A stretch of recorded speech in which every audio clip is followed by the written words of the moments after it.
भारत में पृथ्वी पर मौजूद 60 मिट्टी की किस्मों में से 46 किस्में पाई जाती हैं और यहाँ सभी 15 प्रमुख जलवायु का अनुभव भी होता है। आज हम आधुनिक तरीकों और उन्नत तकनीकों से इस कृषि क्रांति को बढ़ावा दे रहे हैं, लेकिन इस चमकती तस्वीर के पीछे छिपी है एक अंधेरी कहानी जो हमारी कीमती धरोहर मिट्टी पर आए संकट को बयां करती है। भारत में 2075 तक प्रति व्यक्ति कृषि योग्य भूमि घटकर 0.09 हेक्टेयर रह जाने की आशंका है। वहीं दूसरी ओर जल का अपव्यय भी चिंता का विषय है।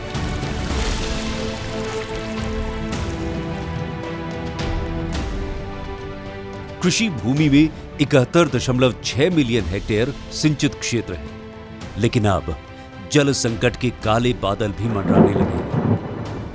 क्या हम इस धरती की मिट्टी और जल का संरक्षण कर पाएंगे? हमारी जिम्मेदारी है कि हम इस दिशा में ठोस कदम उठाएं। माया, कंग्रेचुलेशन। Thank you sir. नमस्ते पापा। नमस्ते बेटा। सब ठीक? हाँ ठीक है। अपने प्रेजेंटेशन के बारे में तो कुछ बता। मेरा प्रेजेंटेशन मिट्टी और पानी की बढ़ती हुई समस्याओं को लेकर था, पर अभी मैं थोड़ा बिजी हूँ। मैं आपको कल विस्तार से समझाऊंगी। ये ठीक रहेगा। वैसे भी हम सब किसान भाई कल हमारे प्रधानमंत्री किसान समृद्धि केंद्र में मिल ही रहे। अरे वाह, तो कल मैं किसान सभा में वीडियो कॉन्फ्रेंसिंग के द्वारा आप सबके सामने अपनी बात रखूंगी। ओके बाय पापा। बाय बेटा।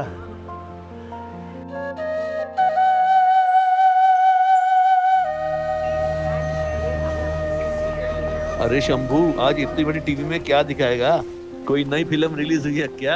अरे काका, फिल्म भी नहीं है और हमारे बहुत काम की भी है। भाइयों, मेरी बिटिया जो एक कृषि वैज्ञानिक है, आज वो हमें बताएगी कि हम अपनी खेती को और भी सफल कैसे बना सकते हैं। अरे माया बिटिया आ गई।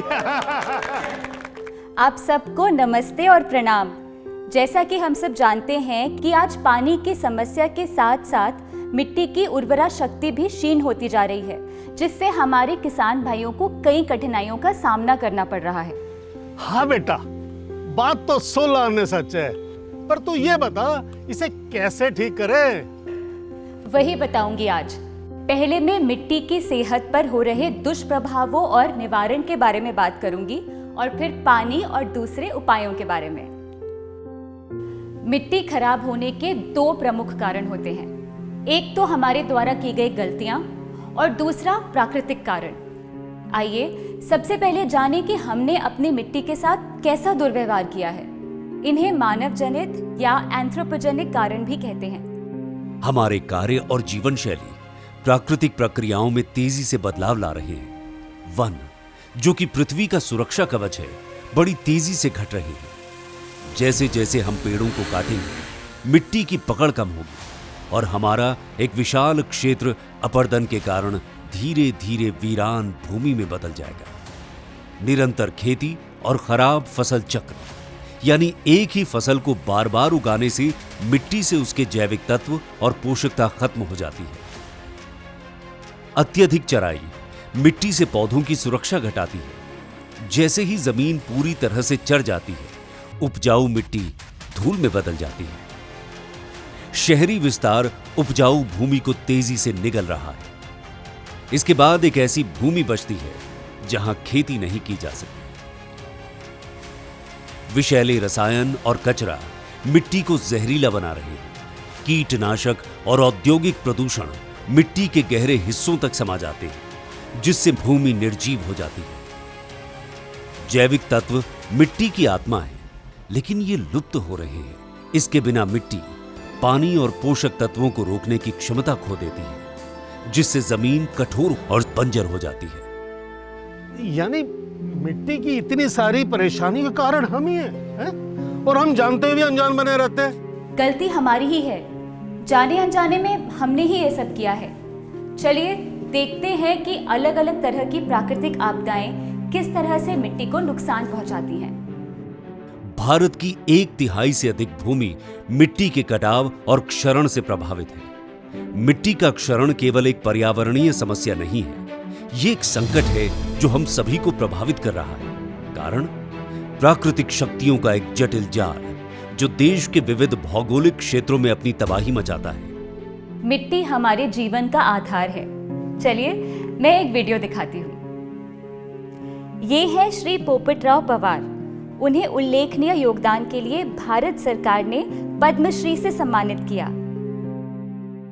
इतना आसान तो गांव में बदलाव लाना नहीं है, लेकिन इस गांव में वो करके दिखाया। ऑर्गेनिक कार्बन लेवल जो है हमारे गांव की, सेम आज़ादी मिल गई तब हमारी सॉइल हेल्थ जैसी थी वैसी आज भी हमारे गांव में, क्योंकि पानी आने के बाद हम कंटिन्यूस सिंचाई करते हैं, केमिकल फर्टिलाइजर डालते हैं, उसके कारण सॉइल हेल्थ खराब हो जाती है। नेतृत्व पंचायत का है, लोगों की भागीदारी निश्चित है और साथ ही में केंद्र सरकार, राज्य सरकार, जिला स्तर की एजेंसीज, इनका एक सकारात्मक सहभाग इसमें हुआ। एक सूखा पीड़ित गांव आज हरा भरा है। भाई वाह, एक ही इंसान ने इतना सब कुछ बदल डाला। हमें भी कुछ ऐसा ही करना चाहिए, क्यों भाइयों? जरूर। मिट्टी की उर्वरता को बनाए रखने और उसे कटाव से बचाने के बहुत तरीके हैं। आइए देखते हैं। कवर क्रॉप्स मिट्टी को ढककर उसे कटाव से बचाती हैं और जैविक मल्च मिट्टी की नमी बनाए रखने, खरपतवार को नियंत्रित करने और पोषक तत्व प्रदान करने में मदद करता है। सीढ़ीदार खेती पहाड़ी क्षेत्रों में कटाव को रोकने का सबसे कारगर तरीका है। संरक्षण खेती में मिट्टी की न्यूनतम जुताई की जाती है, जिससे मिट्टी संरक्षित रहती है और उसकी उर्वरता बनी रहती है। मिश्रित कृषि में फसलों के साथ पेड़ों की खेती से प्राकृतिक ढाल मिलती है, जबकि पुनः वनस्पति लगाकर कटावग्रस्त भूमि को पुनर्जीवित किया जा सकता है। यह जो मॉडल जो आप चारों तरफ देख रहे हैं, ऑस्ट्रेलियन टीक, साथ में काली मिर्च और बीच में हल्दी की खेती और जड़ी बूटियों की खेती, और ये 1.5 से 2 लाख में जो नेचुरल ग्रीन हाउस तैयार होता है, ये टेम्परेचर को भी मेंटेन करके रखता है, 3-4 डिग्री कम करता है, मॉइस्चर को भी मेंटेन करता है, 60 से 70 डिग्री साल भर रहता है, और अलग से कोई इसमें रासायनिक खाद या दवाइयों की जरूरत नहीं पड़ती। पेड़ है, डिजाइन इस तरह की है कि पूरी की पूरी छतरी पानी को इकट्ठा करके स्टब के जरिए वाटर हार्वेस्टिंग करता है। साथ ही साथ जो इसके लीफ कवर हैं साल भर तैयार होते हैं, पत्तियां जो है सॉइल कवर देती हैं, सॉइल इरोजन को रोकती हैं, साथ ही पत्तियां सड़ के बेहतरीन खाद भी देती हैं। इंटरक्रॉप में आप कोई भी फसल को बहुत अच्छे से कर सकते हैं। माया, क्या सरकार इसमें हमारी कुछ मदद करेगी? भारत सरकार ने मिट्टी के संरक्षण और उसकी उर्वरता को बढ़ाने के लिए कई पहलें शुरू की है। राष्ट्रीय सतत कृषि मिशन के अंतर्गत सरकारी और क्रिबको जैसे अन्य संस्थान किसानों की मिट्टी का निःशुल्क परीक्षण करते हैं और उन्हें मृदा स्वास्थ्य कार्ड प्रदान करते हैं। पारंपरिक कृषि विकास योजना, ये योजना जैविक खेती को बढ़ावा देने के लिए प्रोत्साहित करती है। नीम कोटिंग से यूरिया धीरे धीरे रिलीज होता है, जिससे पौधों को लंबे समय तक नाइट्रोजन मिलता है। इससे मिट्टी की गुणवत्ता भी समय के साथ सुधरती है। तो देखा आपने, भारत सरकार खेती को बेहतर करने के लिए कितनी सारी सुविधाएं दे रही है। हमें अपनी मिट्टी की सही देखभाल के लिए कुशल और ज्यादा प्रभावी उपायों को अपनाना होगा। आइए जानते हैं मिट्टी की सेहत में सुधार लाने के कुछ महत्वपूर्ण उपाय। बायोचार और जैव उर्वरकों का संयोजन मिट्टी की उर्वरता बढ़ाने के लिए एक शक्तिशाली रणनीति हो सकता है। नमो ड्रोन दीदी योजना के तहत ड्रोन मल्टी स्पेक्ट्रल सेंसर से लैस होते हैं, जो बड़े खेतों में पोषक तत्वों के स्तर, जैविक पदार्थ की मात्रा और नमी के स्तर की जांच कर सकते हैं। अब बात करते हैं पानी की। पानी की समस्या एक गंभीर अंतर्राष्ट्रीय समस्या भी है, जो मिट्टी से भी ज्यादा चिंताजनक है। भारत की कृषि हमारी अर्थव्यवस्था और खाद्य सुरक्षा की रीढ़ है। ऐसे में जल संरक्षण अत्यंत आवश्यक है और इसे समझना भी बेहद जरूरी है। पहला और प्रमुख चिंता का विषय खाद्य सुरक्षा है। भारत की जनसंख्या का एक बड़ा हिस्सा कृषि पर निर्भर है और जल की कमी फसल उत्पादन को प्रभावित कर खाद्य संकट का प्रमुख कारण बन सकती है। भारतीय कृषि में जल संरक्षण कैसे किया जा सकता है? आइए इसे समझना भी बेहद जरूरी है। प्रभावी जल संरक्षण के लिए पहला कदम है आधुनिक सिंचाई प्रणाली को अपनाना। ड्रिप सिंचाई और स्प्रिंकलर सिस्टम जैसे आधुनिक तरीकों को अपनाने से हम सिंचाई के दौरान पानी की बर्बादी को कम कर सकते हैं। दूसरा कदम है फसल का सही चयन। सूखा प्रतिरोधी फसल किस्मों का चयन करना अत्यंत महत्वपूर्ण है। इसके अलावा बारिश के पानी को इकट्ठा करने के लिए टैंक या तालाब का निर्माण किया जा सकता है। ये पानी सूखे के समय में सिंचाई के लिए उपयोगी होता है। आधुनिक तकनीकों जैसे रिमोट सेंसिंग और IoT यानी इंटरनेट ऑफ थिंग्स का उपयोग करके हम जल के उपयोग को नियंत्रित कर सकते हैं। ये स्मार्ट डिवाइस है। इसकी सहायता से मैं फसल में इरिगेशन एवं स्प्रे की प्लानिंग कर सकता हूँ, जिससे मुझे लागत में काफ़ी सुविधा मिलती है। इसमें ज़मीन के अंदर सेंसर लगे हुए हैं, जिससे मुझे मिट्टी की नमी और उसकी तापमान की जानकारी मिलती है, जिसकी सहायता से मैं कितना पानी देना है और कब देना है ये तय करता हूँ। जल संरक्षण में सफलता के लिए हमें इन तरीकों को अपनाना चाहिए। आइए जानते हैं ऐसी ही कुछ प्रमुख आधुनिक जल संरक्षण विधियों के बारे में। मौसम पूर्वानुमान और जलवायु मॉडलिंग के माध्यम से किसान अब मौसम की भविष्यवाणी पता कर सकते हैं और खेती से जुड़ी योजनाओं को अधिक प्रभावी तरीके से लागू कर सकते हैं। दूरस्थ संवेदन और उपग्रह चित्रण से बड़े क्षेत्र में फसल की स्थिति, मिट्टी के स्वास्थ्य और जल संसाधनों की निगरानी की जा सकती है। हाइड्रोजेल तकनीक खेतों में जल धारण क्षमता को बढ़ाने के लिए उपयोग की जाती है। ये तकनीक विशेष रूप से शुष्क और अर्ध शुष्क क्षेत्रों में उपयोगी है। ग्रे वाटर पुनर्चक्रण, जिसमें रसोई और बाथरूम के पानी को रिसाइकिल कर सिंचाई और अन्य घरेलू कार्यों के लिए पुनः उपयोग किया जाता है। कृत्रिम भूजल पुनर्भरण, जिसके माध्यम से जलाशयों और नहरों के द्वारा भूजल स्तर को पुनः भरने का काम किया जाता है।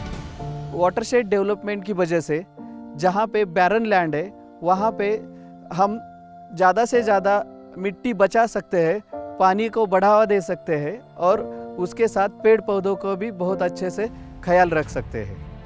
पिछले 6 सालों में हर साल हम 123,000 क्यूबिक मीटर पानी बचा रहे। उसके अलावा हमारा जो सॉइल लॉस जो था वो सॉइल लॉस भी हमने 80% तक कम कर दिया है। वाटरशेड डेवलपमेंट की एक्टिविटी की वजह से इस एरिया का जो वाटरशेड के अंदर है और वाटरशेड के सराउंडिंग है उसका रबी का जो प्रोडक्टिविटी और प्रोडक्शन दोनों बढ़ गया है। भारतीय कृषि क्षेत्र में जल संरक्षण की दिशा में अनेक पहल की जा रही हैं। आइए ऐसे ही कुछ महत्वपूर्ण पहलुओं पे नजर डालते हैं। जल शक्ति अभियान पानी की कमी से जूझ रहे क्षेत्रों में जल संरक्षण और संसाधन प्रबंधन पर केंद्रित है। प्रधानमंत्री कृषि सिंचाई योजना का मुख्य उद्देश्य खेतों तक पानी की पहुंच बढ़ाना, कृषि योग्य क्षेत्रों को विस्तार देना और जल उपयोग दक्षता में सुधार करना है। अटल भूजल योजना का उद्देश्य विशेष रूप से जल संकट से जूझ रहे क्षेत्रों में भूजल प्रबंधन को बेहतर बनाना है। मनरेगा के अंतर्गत जल संरक्षण और संग्रहण संरचनाओं का निर्माण इसके प्राकृतिक संसाधन प्रबंधन घटक का हिस्सा है।